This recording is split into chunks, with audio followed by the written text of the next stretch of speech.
it undoubtedly is a complex and complicated one. There seems to be two very clear, sharp views on the changes made by a few states, especially Uttar Pradesh and Madhya Pradesh, on their labor laws. And people are looking at it in the context of the horrific news we received of migrant workers trying to make their way back home, getting run over by a goods train. We've seen this whole humanitarian crisis also unfold. So let's look at 4 or 5 points of what is unfolding before us. It has now been made clear that a lot of people working in this country, workers, labor, whatever you may call it, have had unsecured jobs. They found themselves out of work and many of them wanted to migrate back home. Now, there are questions on many ends. One of them is, what happens when industry truly starts? How do you get them back? Can you force people to stay back and work? Clearly, that doesn't work. We saw that in the case of the Karnataka government. Can you ask people to stay back when their experience has been that they were abandoned when the going was rough? What does that do to cost of labor? What is the situation it causes back in their hometowns when suddenly there'll be a surfeit of people? To speak on this range of issues, I'm joined today by Mr. M.S. Unnikrishnan, the MD and CEO of Thermax. I'm also speaking with Pradeep, Bhargava, President of MCCIA Pune. Rituparna, Chakraborty, co-founder of Teamlease, joins me on the show today, as does Jagannathan, Editorial Director of Swarajya magazine. Welcome to all of you, and thank you for speaking with us today. Mr. Unnikrishnan, I want to get your take, and I laid out a lot of issues right in the beginning, but specifically, let me begin with the changes to the labor laws that have struck up this conversation in Uttar Pradesh and in Madhya Pradesh. Some are welcoming it, some are calling them draconian. What is your take? The situation that the country is passing through this, there is no other choice for any government, whether it's in India or the states that you're currently mentioning about. Please remember, the economic engine of our country is virtually stopped at this hat. We've lost almost equivalent to 12 lakh crores of rupees in tax collection, which is equivalent to the entire year's GST collection is lost by the country. So unless we restart the economic engine, how will you take care of the poor people of India? So it is incumbent upon the government to be starting the factories and manufacturing and services thereafterwards. For that, we need labor and we need people. And if these people were to be moving away, what choice do we have? With whatever is the labor available, we need to be starting the engine. So to start the engine, this needs to be done. That's point number one. Second is a strategy of many countries and companies in the world of China plus one strategy, which is going to be implemented in the next maybe 1 year period. We need to be attracting a lot more of investment to India to create employment for these people. For that, one of the areas that we are really lacking is labor reforms. So this is also an indirect move to say that we want to be relaxing the labor laws, not the draconian way I'm talking about, it's only temporarily suspended. We need to have the freedom given for industries to be running. If I got only 30% labor available, one of the law which we had asked the government to do is that allow the same labor with their consent to run 12 hours for him to be working. And I'll compensate him for it. So some states are given double pay, some states are told proportionate pay. The labor is more than happy to be working the migrant labor because his income is going to go by 50% in a month. And if he is able to work only in lighter jobs, he can do it also. Not every day, weekly holiday will be available. So there is nothing draconian about it. See, English words are used in the wrong way. I would rather say that the need at this moment to support the poor is that we are going to be ensuring that people who are available locally are allowed to be working. And you can't be staying back to the draconian are the ones which are most of the labor law in the country were made during British era. Not even corrected, we continued with that. Those are draconian for employment. So that is getting changed. So that's my first opinion. Two reasons. One, to ensure economic engine is restarted. Second is to ensure that we get more employment created by foreign companies coming into India. These are the first 2 points I would. Yeah, Mr. Bhargava, how do you look at it? How do you look at it? Do we need the suspension of all of these laws to actually kickstart businesses? Because one of the things that I often hear is that in order to bypass all of these laws, companies opt for contract labor. About 27-28% of labor in this country is contract labor to bypass these very laws. Now, do suspending these laws improve the plight of labor, actually make it easier for industry, or is it now going to be a free-for-all? You're on mute, Mr. Bhargava. Yeah, can you hear me now? Yeah. Yes. So the headlines sometimes hide the whole story. I went into this complete thing of Madhya Pradesh. It looks like as though he has done something very radical. Yes, he has done something radical. Every single element of that has a clause. He says no departmental inspection. I'm just giving you as an illustration. He says there's no departmental inspection in companies that have less than 50 workers, non-hazardous. They can go to a third party for inspection. If they have an accident, this is withdrawn. So there are safeguards. So it's not as though they are completely liberated. Look at no inspection from labor without labor commission permission. Thank God. These, a lot of them are ease of doing business, not necessarily labor. Look at the Factories Act. It says except those related to safety, Factories Act and suspended, which is true. We have often said, why should a factory inspector come and tell us how to run the thing as long as it is insured? Contract labor appointment, every single thing, all Industrial Dispute Act, it just says sort it out between yourself, guys. Don't go to a labor court. Industrial relations amendment, it says that, look, no single union can be dominant. The point I'm trying to come across, even in the so-called harsh things, these are simplification. 80% of them are ease of business. And Tamanna, we have to start. Can you hear me? Yes. Yeah, can you hear me there?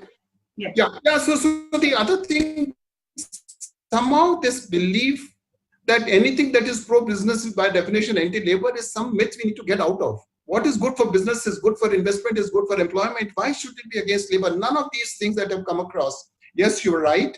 Historically, the laws were so strict that people had to land up getting into contract labor because of the reasons. I think all these are fine. I've gone through every single clause of Madhya Pradesh. It makes sense. And in fact, as only said, this is the time for us to do it. He has done it. Well, why has he done it for 3 years?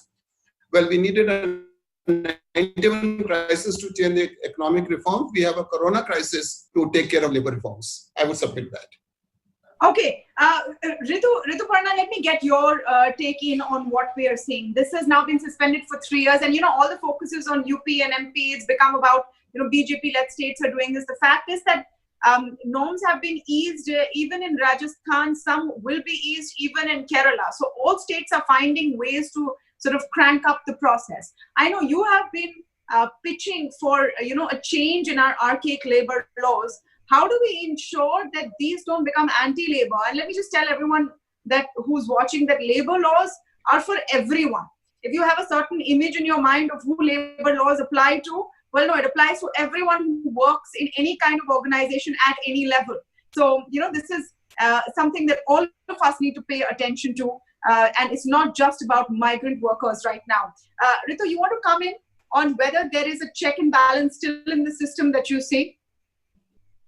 Every virus needs a host, and no pun intended. But in this case, I think Andhra Pradesh and UP has shown the rest of the states the way on what needs to be done going forward. I think everything that we are doing to murder the virus is murdering the economy, and maybe that's the right sequence to follow, but it's not going to be easy going forward. And I think it's quite apparent to all of us. And I think we also have to keep reminding ourselves that capital do not pay salaries. Finally, customers does. And what's happening, what we are witnessing around us is a solvency situation where there are zero revenues and full costs. So organizations are struggling. And we have to remind ourselves that there are no employees if there are no employers. And today, survival is growth. So that at the moment, the only consideration ahead of us for organization is that we need to survive this. And in order to survive this, we employers do need extraordinary support and help at this point of time. While I do agree that labor law, labor reform or relaxation may not be the only thing that can save industry, but it is a very important one because it constitutes large part of their fixed cost at this point of time. And hence, they do need relaxation. And I think India, at times I feel India has done incredibly well in spite of the archaic labor laws where we are behind by 60 years. We were behind by 60 years, even in a pre-COVID scenario.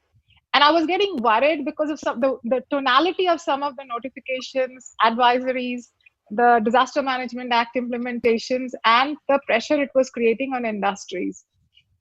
I was actually worried from the perspective that just when we were trying to focus reform around and encouraging job creation, are we again going back to job preservation? Because India doesn't need more job preservation. I mean, India does need the jobs.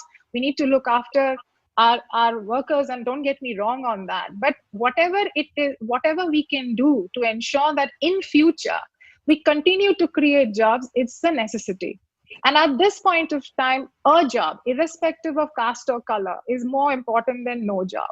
And if states are doing this, because some of the states, if you notice, who have done this, have taken a step forward, are the ones who are getting a lot of labor back into the states from other places, which means that Can you give an example of that, Ritu? Can you elaborate? So, for example, look, point? UPA, if you look at the migrant data of India, UP is one of the biggest exporters of labor to the rest of the country.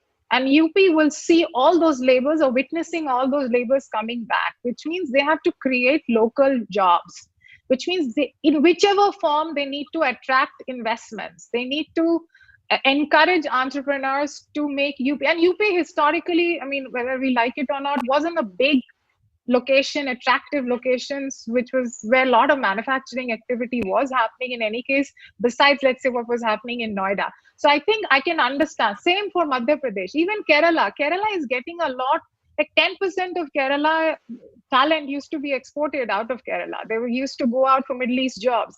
All that is coming back to Kerala. So Kerala also needs jobs within the country. Like, for example, if Kerala is contemplating reform. So I feel it's a different debate whether I'm in agreement with the 1,000-day window that people are talking about. But I do believe that emergency times need emergency measures. And if this opens up a path towards us understanding the need for reform, like I completely agree with Mr. Bhargav when he says that a reform which was pending for so long, if we needed something like Corona for us to expedite 2030 reform to 2020, why not?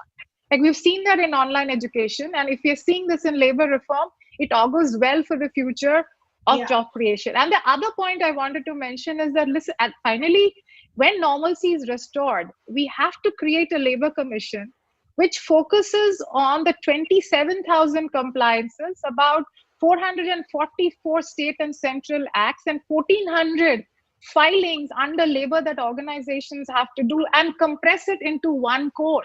We do need labor laws. I think we are never recommending India can operate without labor laws, but labor laws which encourages job creation along with protection of workers is the need of the day. And if so where is the, okay, Jaggi, I want you to come in with your views on the subject, of course.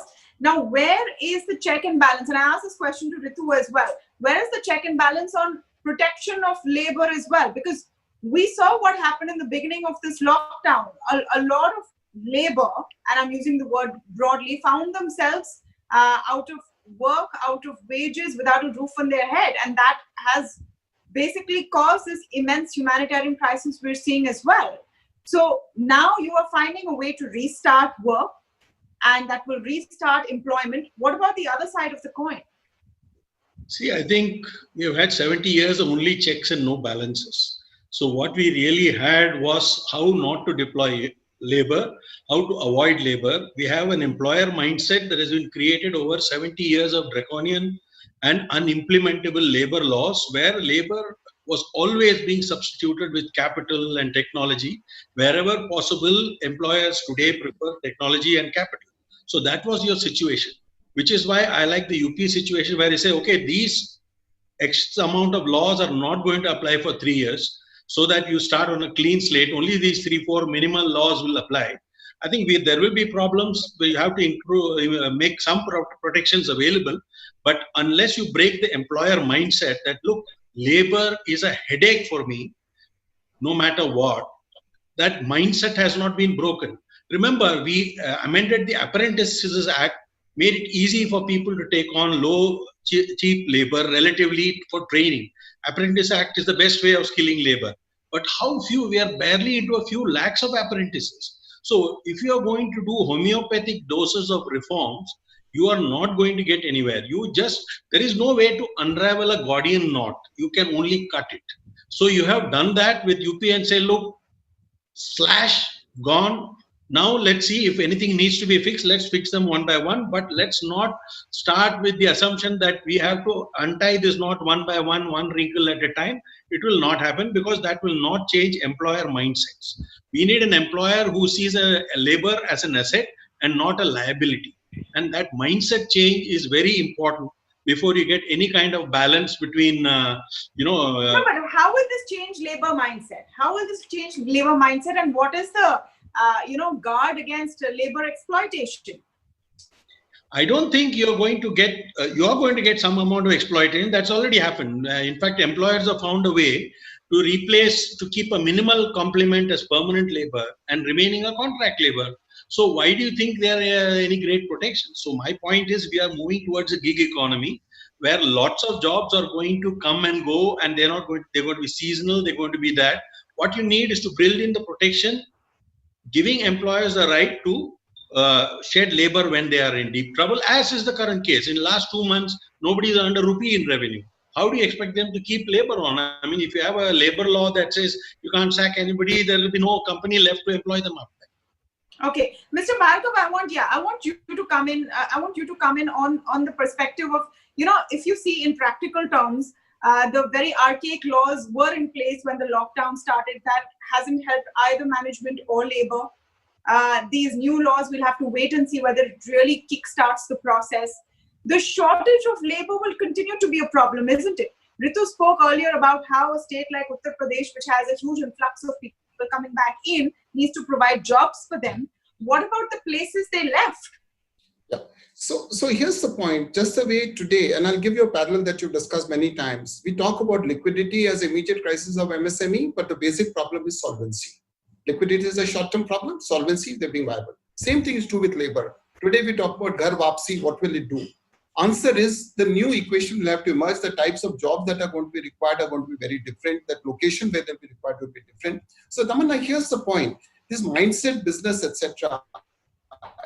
As long as we take one thing out of our mind, if organizations are not permanent, they cannot offer permanent employment to anybody. The whole focus has to move towards social security. During the period in which they are our employees, we must give them adequate social security, give adequate notice, because seeking permanence in any form, you take contract labor, permanent, etc., this debate is meaningless now. We must acknowledge that people will come and go, organizations will come and go, labor engagement will happen all the time. We must build strong social security, and that's the checks and balance only we can look at, not permanence. So in this case, yes, Maharashtra, I stayed in Maharashtra. We know a whole lot of people were depending on migrant labor. A chief minister can't be a railway TT putting lal jhandi at the station that the train won't go. This won't happen. People will go. We just need to start creating our own employment in this state of Maharashtra, which is going to do the type of work they're doing, is going to be an opportunity for them. I think a new equilibrium will emerge post this thing, and you're absolutely right. Those who have been caring employees, those who have been sensitive employees, Tamanna, today also have their workforce with them. Those who have treated them like what Mr. Jagannathan said, who treated them like commodities, disposables, are the ones who are suffering where the people have gone. Care, concern, sensitiveness helps. Social security helps. So new equilibrium. But you have to enforce it. You have to enforce it. Mr. Social security, can you just appeal to all employers and those running production houses to have care and concern, and say, oh, if you are caring and concerning, your labor will work hard, your workers will work hard and reward you. I mean, you will have to have a framework in place. Yeah, so social security let Mr. Unnikrishnan come in on that. Yeah, first and foremost, the word of protection is going to move away from here. Because a virus, nobody can protect human being from a virus. So why should any government protect, or any law or anything to protect anybody? In my understanding, going forward, variability is going to be there in even workforce, which is there for the white collar today. It will move into the workers also.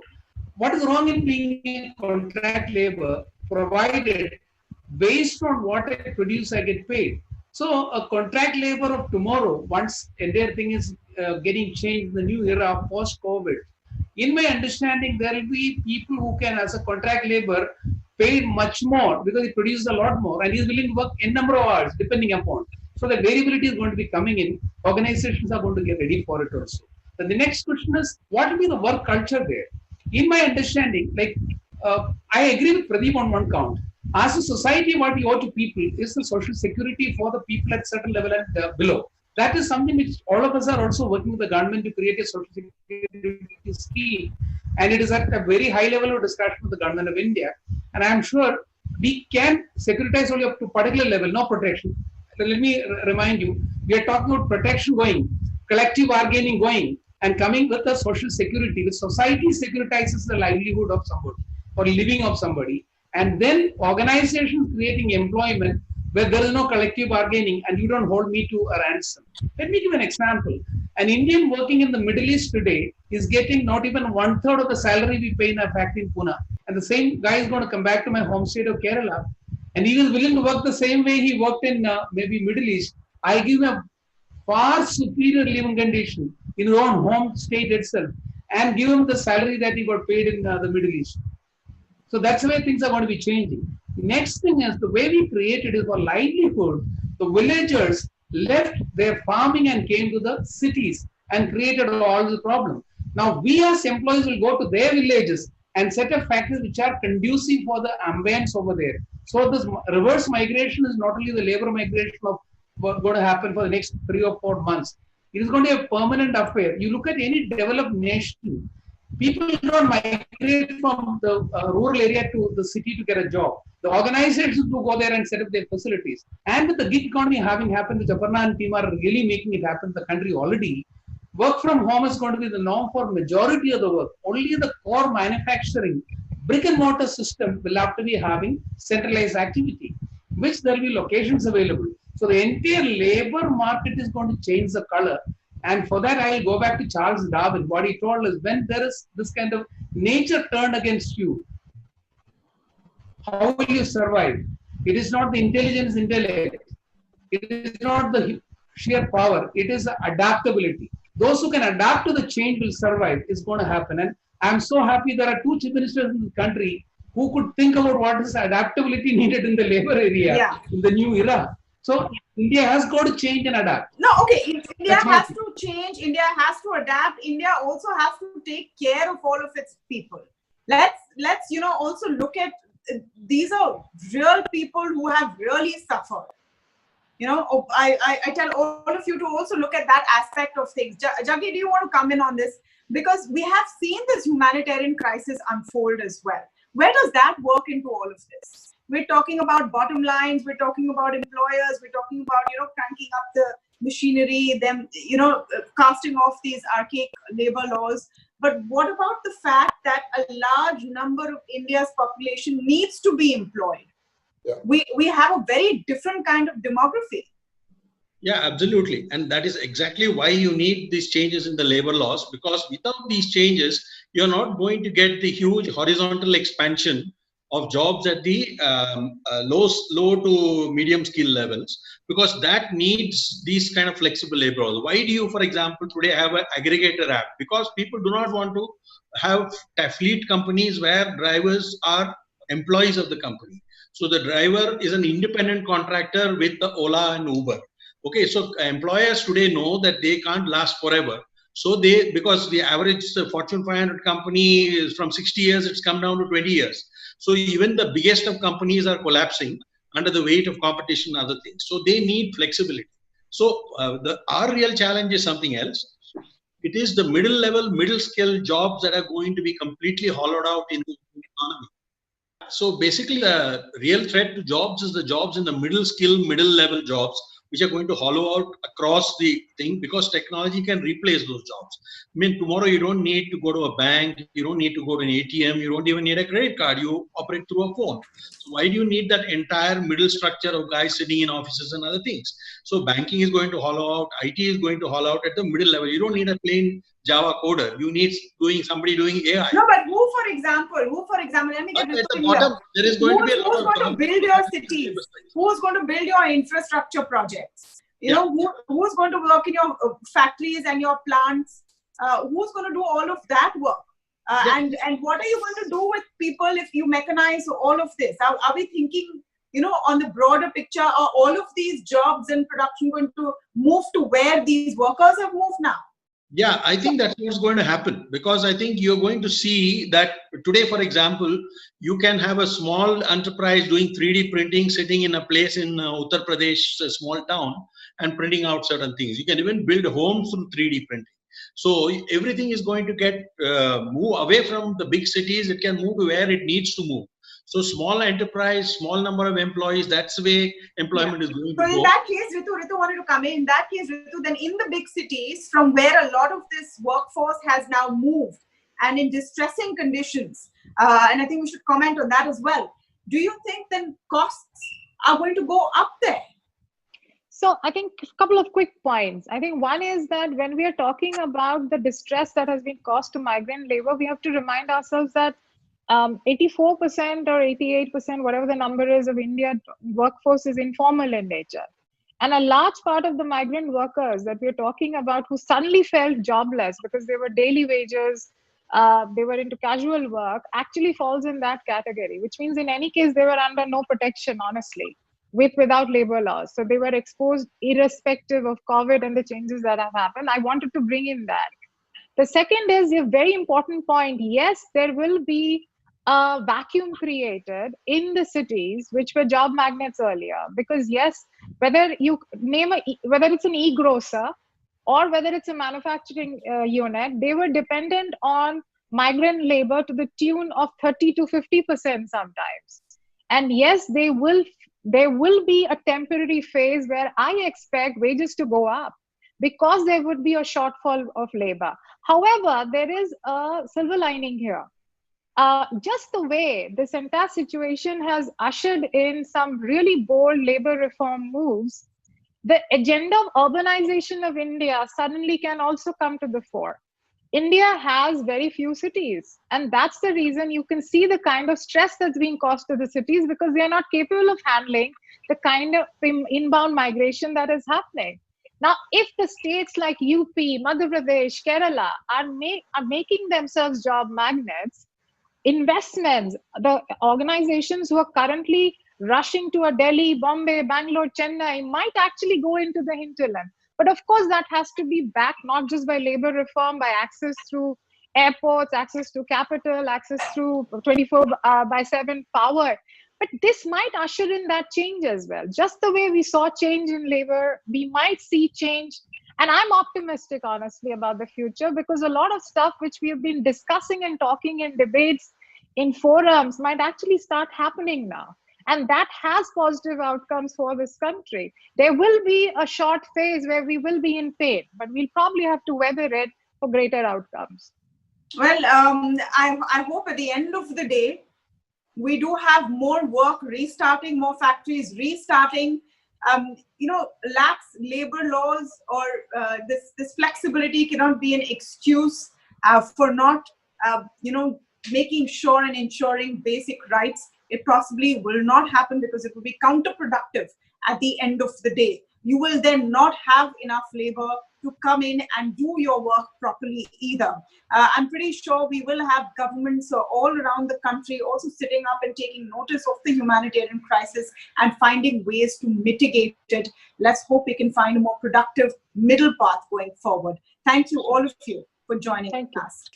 We'll take a very short break right now, but when we come back, we talk about the big story, the big business story of the day. Reliance Jio has another buyer.